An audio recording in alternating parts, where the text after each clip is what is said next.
ஓட்ட தெரியுங்க, எங்களுக்கும் ரேச ஓட்ட தெரியுங்க.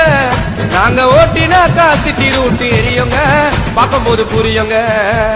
பிகர வச்சுன்னு போகும்போது அமைதியாக இருப்போண்டா, ரேஸ்ன்னு வந்துட்டாக்கா பேய போல பரப்பண்டா. ஹே பிகர வச்சுன்னு மச்சே, பிகர வச்சுன்னு போகும்போது அமைதியாக இருப்போண்டா, ரேஸ்ன்னு வந்துட்டாக்கா பேய போல பரப்பண்டா. டிவிஎஸ்ல கொட்டேஷன் போட்டு ஆர்டிஆர் வண்டிய வாங்கி ஒரிஜினாலிட்டியா ஓட்டி வரோம் ரேச. ரேச ஓட்டியதால் வாங்கணும் பல கேச, ரேச ஓட்டியதால் வாங்கணும் பல கேச.